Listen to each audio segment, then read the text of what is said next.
Hello, everyone. This is Tom Fox back for another episode. And you're in for a treat today. Why? Because I'm in for a treat today. And the reason we're both in for a treat is we got Dave Polykoff. Dave, first of all, thank you for joining me and welcome to the podcast. Tom, thank you so much for having me. We've chatted over the last few weeks and started to nerd out about a couple of these topics we'll talk about today. So I'm excited to get into it. When I can geek out, I am more than happy. Yeah. You have Zenpost.com and also Personal Brand Blueprint podcast. So I was wondering if maybe just start with telling us a little bit about those and we'll take a deeper dive in the pod. For sure. So I'm a busy founder, and I've found over the years that content creation is important for your personal brand, but sticking to a content calendar and coming up with a content strategy and knowing how to play with video and editing and all that stuff was always tricky for me. So over the years, I streamlined that process and created a system for myself that allowed me to stay consistent with content every month and every day. And I know that this is a problem a lot of busy founders have. So we bundle that into a done for you content service called Zenpost, where every month we sit down and record a 1 hour recording session, just like a podcast. And from that, we take those clips, turn them into social clips for you, carousels, quote cards, social content that attracts and converts your ideal client online. And with that, just being in the world of personal branding and content creation, naturally, we want to help other busy founders create content for themselves as well. And another means for that is podcasting. So we launched the Personal Brand Blueprint podcast, where we have on professionals who are using their personal brand to grow online and attract new clients. And we talk about what are some of the ways that you're doing that? What are the ways that are successful? Maybe some of the ways that you try that are failing. But either way, everyone listens and takes notes and learns along the way. I guess the only thing I would say in response to all of that is delete the word busy from founders and just leave it founders. Yeah, sure. It's a given. Yep, that's a given. Yeah. And so I think every founder needs that discipline. And they tend not to think of this as, or at least not front of mind. And so when you can provide that service, I think it's a brilliant market niche you have positioned yourself into. But you and I both agree, I think, that podcasting can be an incredibly valuable business model. How do you see podcasting as a business model for yourself? And then maybe how do you advocate? I try to evangelize as much as I can, and every business needs a podcast. But how do you make that talk? Yeah, absolutely. It's a tricky way to navigate it because a lot of people, one way that is a clear way is to use the podcast as your, what we say, honey to flies or honey to bees thing, where you're creating a community and a piece of value that people come listen to. And within that, you can then obviously your sponsor is your back end offer, whatever it is, maybe your agency, your course, whatever that is. And so that's one way you can obviously attract new clients, subscribers, customers. But another way to utilize it is the people that actually come onto your podcast can potentially be guests or clients themselves. And having those conversations, introducing your offers through the podcast, the back end offer is one way to do it. And I found that with my podcast, since what we do at Zenpost is very much like you coming on and us having a podcast conversation, it is a natural progression of people to see, wow, I really enjoyed my time being on the Personal Brand Blueprint podcast. It was an easy conversation. Dave's a great host. The whole process was seamless. You mean I can just do this once per month and then have my social feeds filled with content? Sure. That's our thinking as well. It was just a natural extension of what we were already doing every month. But from a business perspective as well, obviously there's sponsors that if you can get big enough, there's that case. But at the end of the day, the monetization of it is one thing, but the content you get from a podcast, I think is just as valuable because again, and you mentioned like every business should have a podcast. I completely agree. And these days, the concept of a podcast is really just showing up and less about recording just on audio, but recording on video.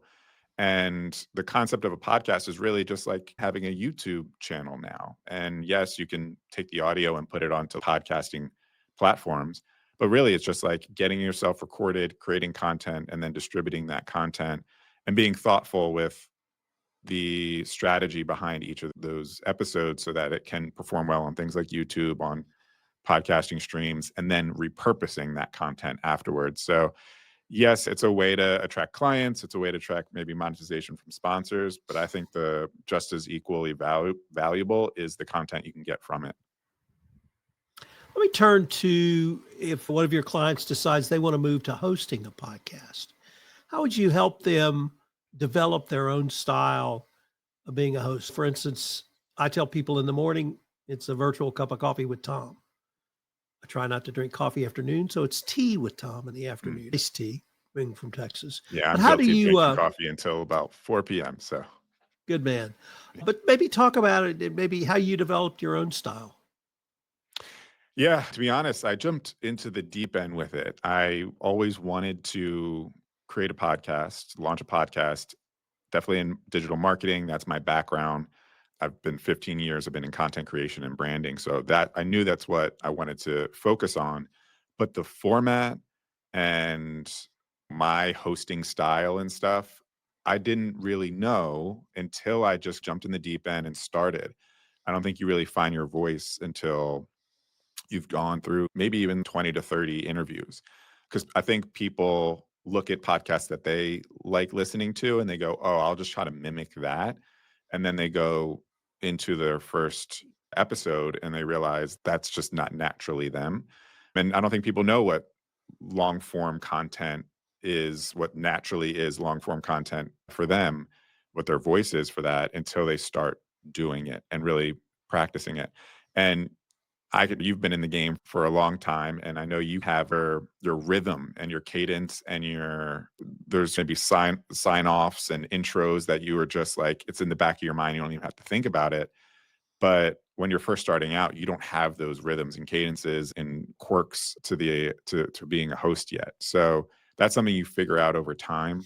But yeah, for those who do want to start, one, there's obviously the solo episodes where it's just you speaking to your audience directly. And then there's the ones where you're a host and you're bringing people on. And the host one, I would say, is a great way to get started in podcasting because you don't have to be on the entire time. You just ask the question and then pass the mic to the guest and the spotlight's on them for a while. So if you're nervous about being on camera and nervous about figuring out what to say, it's a good way to start. But I think over the first 10 to 20, maybe in 30 episodes, they're not going to be as great as obviously the 100th, where you figured out kind of what the rhythm is and also how to be a good host and make sure that the episode turns out well in the end. As you now know, I provide outlines to my guests, and I do that for a couple of reasons. One is it allows me to focus where I want to go or where I am going by the nature of the outline. Two, many guests prefer an outline, and maybe three, I'm a big believer in no surprises. So this is not gotcha. This is not journalism. This is a celebration of the guest. And so many guests feel very comfortable with having an outline. Do you have a style like that, or do you maybe go in a different direction? Yeah, actually, I really love. So I got an outline before the show here, and I actually going through it. I'm like, wow, I might start doing this because I don't do a formal outline that I provide the guest. What I do instead, and I think we'll maybe get into some of the workflow stuff later. But once a guest has booked an episode, I share a Notion page with them. And then within the Notion page, there is a tab for the episode format, as well as leading up to the episode, I have them in an email drip sequence that introduces myself and my background and all that, but also ties it into what we'll be discussing on the episode itself. And that's because there's a format that I stick to, which I also discuss with them on a pre-podcast call, which is largely in the beginning of the episode. I want to just dive into your origin story, what I call your origin story. And I tell them it's not I was born on a windy day in Chicago type stuff. It's like, what are the catalysts in your life that drove you to become the professional you are, that changed your life, that inspired you to do something, or the negative things that happened in your life that allowed you to, you overcame and was able to put together your services from the learnings that you had. Those are the things I want to learn. And I'm going to ask you questions around that. Then we're going to get into what I call your signature method, which is what is the process you take your clients on that is unique to you and you stand out in your market from, that's your differentiator. I want to learn more about that. And not only because that's interesting information for our audience to learn, but also it helps you, gives credibility to who you are. And then on the back end of the episode, we're going to talk about your personal brand strategies of how you're attracting clients and customers with your personal brand. So I leave it pretty loose in the sense of that's the format, but I don't necessarily provide them the questions up front. And I think largely because I wait to, maybe this is my hosting style, is I wait to hear the stories that they have so that I can form my next question. I kind of form my questions on the fly based on what I think is interesting and what I want to double click on at the moment, because otherwise I don't know what could be an interesting topic and I don't want to pigeonhole the conversation too much. But I might find a balance of both now that I see how you set up your shows. The next question is along the lines of, tell me about a memorable hosting experience or guest experience you've had. And I would say my guest experiences are perhaps less memorable for me than my hosting experiences, but I'm going to take one I had this morning because it was a woman in Italy and it was data privacy in Europe. And I had an outline and she of course had it. And she wanted to talk about what her company did around that area. And 5 minutes into it, we completely geeked out on data privacy in Europe. And I used the outline only in the most general sense. And her PR person was listening in. And at the end, she said, I don't know how you guys did that. That was the most amazing conversation. You just asked questions, she answered. You asked questions, she answered. You asked questions, she answered. It was great information. And part of that's because I'm a geek. And so I geek out on data privacy. Right. But it was also when you have a guest who is enthusiastic, that comes across in the way they talk. And so for me, those are some of the most memorable. I tell people I have two metrics for a successful podcast. Number one, how much did I learn? Number two, how much fun did I have? That's it. But there may be others, but those are the only two I care about. But when you have a guest that's the audience can tell. And I find the engagement with those podcasts is some of my highest. Yeah, I think as a host, sometimes people come on that I don't have a lot of experience in that industry. And like I said, I leave it up to the conversation for me to find the golden nugget of question that I want to ask next. But if I don't have a lot of experience in that industry, sometimes it's harder for me to really know where the interesting angle is. But the episodes where I have a deep understanding of the industry, I'm able to really find fun angles within the conversation. I'm able to take point A and point B and find like the interesting connection between them. Or I've gone through I know the kind of underground water cooler talk within that industry, so I can ask a question about that. And I find those, as you mentioned, those are fun for me because we can share war stories about what's going on in that industry or just be able to geek out about the topic. And it just so happens that like an audience is listening in. And I find that's, for me, the types of podcasts that I like listening to are when two people are just having a really good conversation and I'm just a spectator, fly on the wall of a really fun conversation.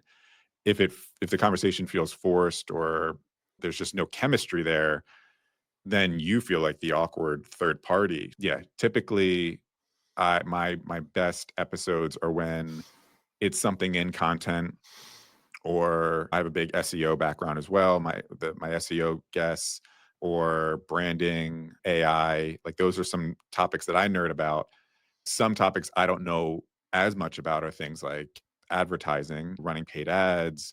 I have a background in content creation, but copywriting is kind of a sub niche to that. And I have on people who specialize in those things, and sometimes it's a little bit more difficult to relate and to be able to like vibe on a topic if I just don't have any experience in it. But yeah, I definitely know what you mean in terms of finding that that passion. For me, as you mentioned, I don't know if you can see, but I have a bunch of Marvel stuff behind me. I'm a big Marvel fan.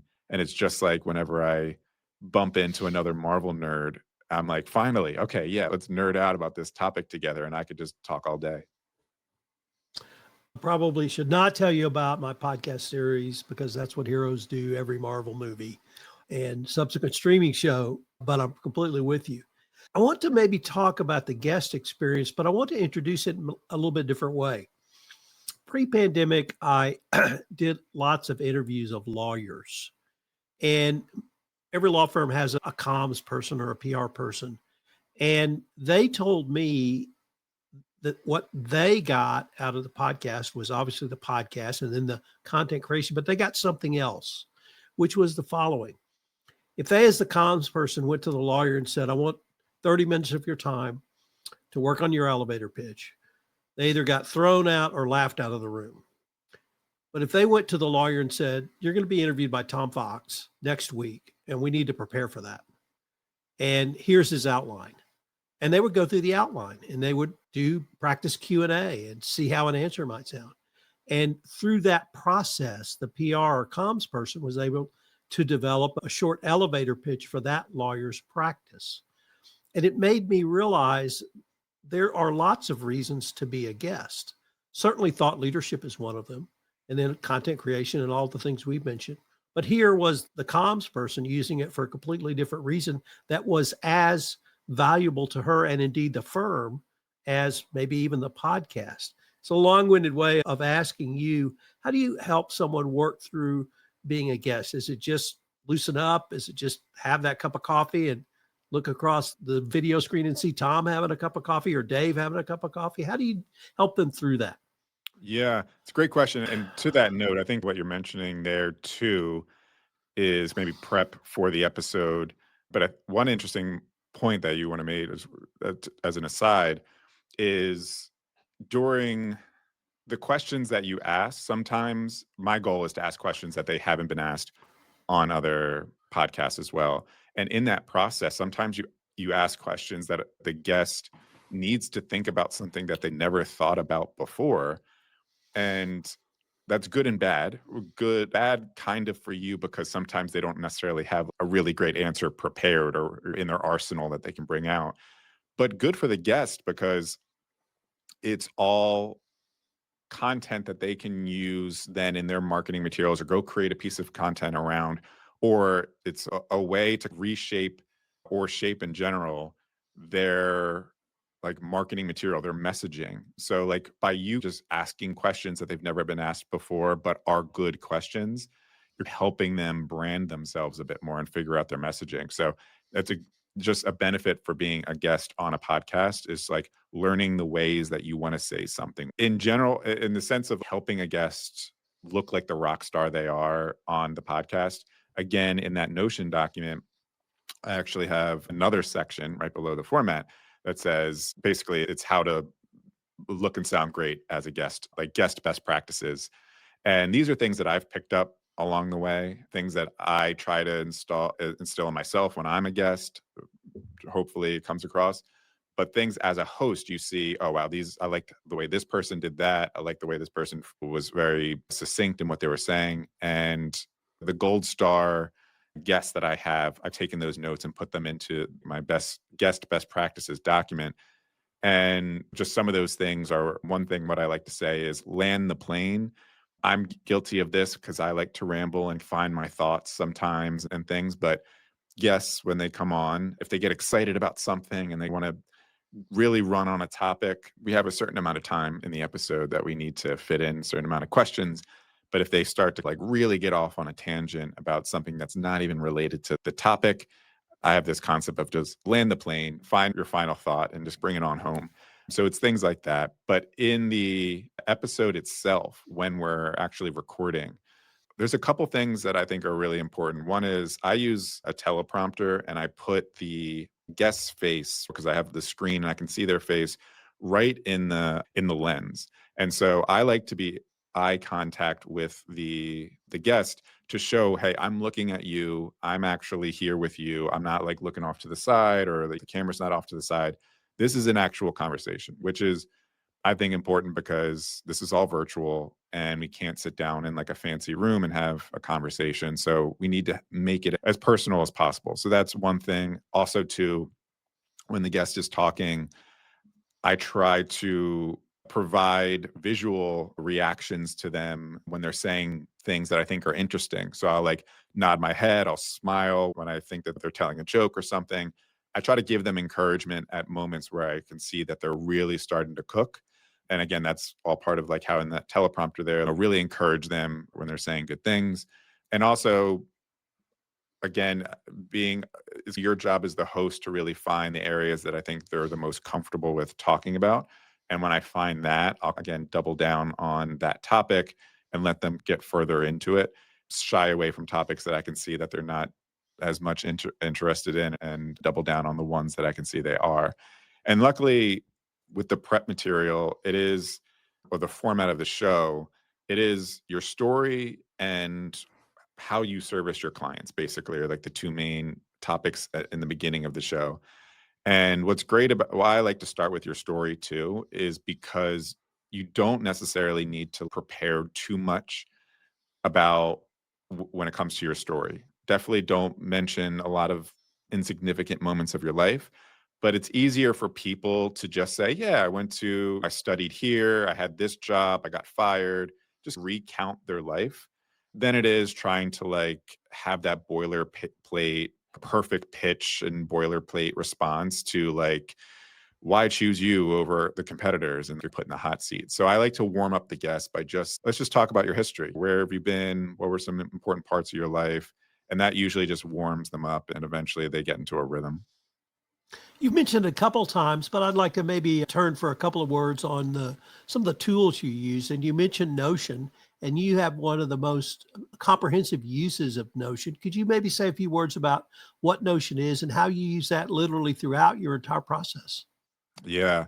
So Notion, how would you define it? It's like a collaborative content management, data management, project management tool. And it's really like a Swiss Army knife for however you would want to try to use it. Whether you want to, if you're a big Excel person, Notion would be great. If you're a big like Google Docs person, Notion can still be great. And so the way that I use it is to use it not only as like a CRM. So all of my guests that come on, I'm organizing who my guests are, but I also I double use it as well as a content calendar. I have all of my episodes planned out for when they're going to be recorded and when they're going to be published. And we can if we want to, but I won't get into the full workflow nitty gritty. But essentially, I have automation set up so that when I use Calendly to book podcast episodes. When a guest books a podcast episode, it automatically adds a new entry into the personal brand blueprint content calendar, titled as their name and all their details that they filled out, like their LinkedIn information, email, all that kind of stuff. And so that way it's my trigger to me to go in, and how I set it up is within the Notion page. Like I said, there's a guest questionnaire, there's pre-podcast prep details, and that's a template. So every entry into the calendar has a preset template that you can manage. And so I don't have to copy and paste a bunch of information into that Notion page.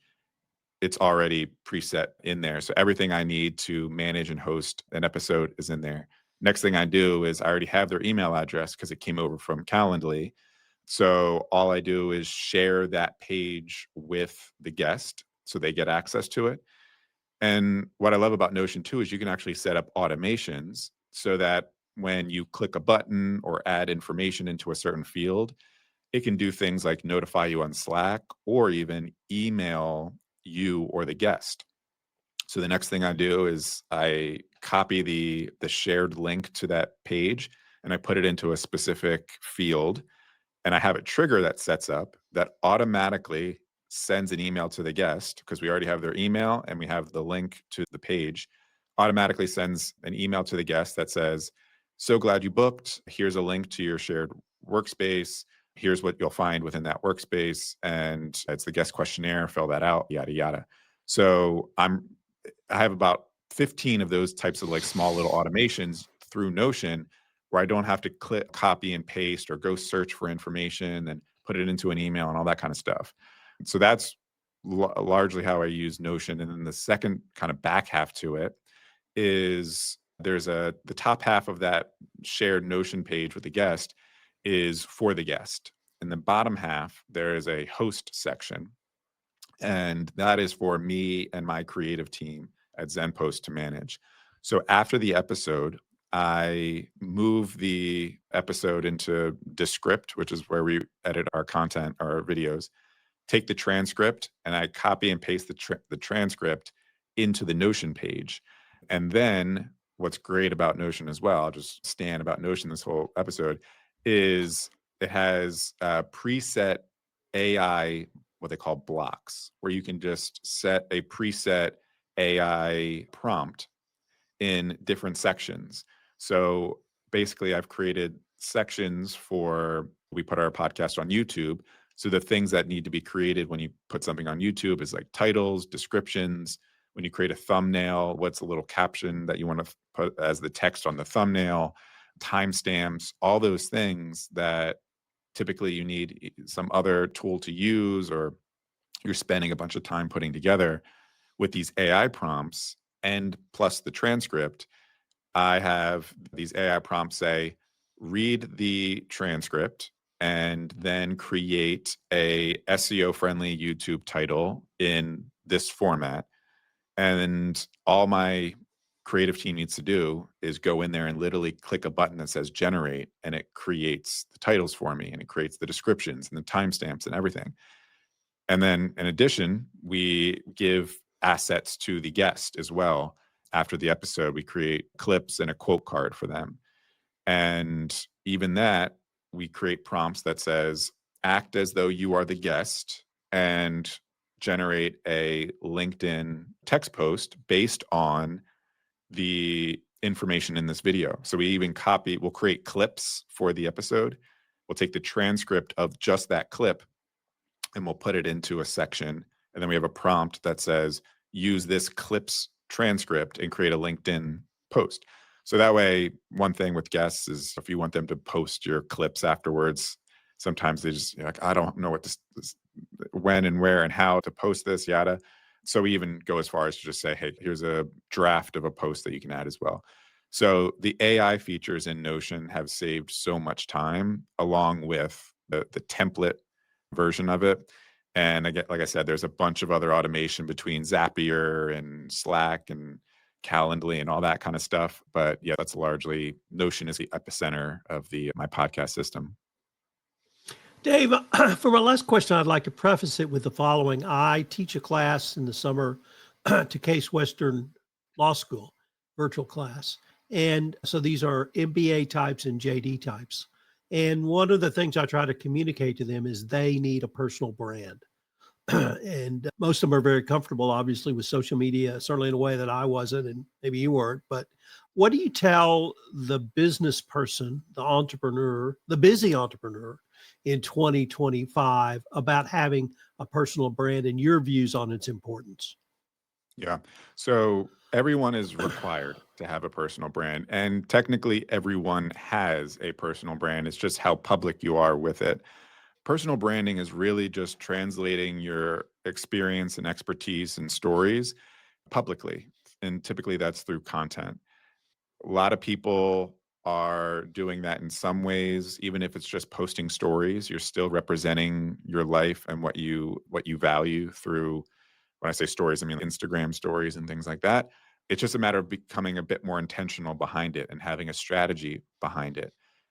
One thing is with your personal brand is you really need to have, and I know this is overused, but the best way to say it is a why. Why are you being public with a personal brand, and what are you trying to lead people to? One of the main things with a personal brand is what I would call like your mission. And yes, it's, how a business has a mission statement, but what is the reason that people should follow you?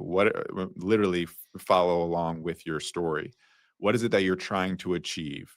And for me, my mission is to help busy founders be able to create content without all the stress and time suck.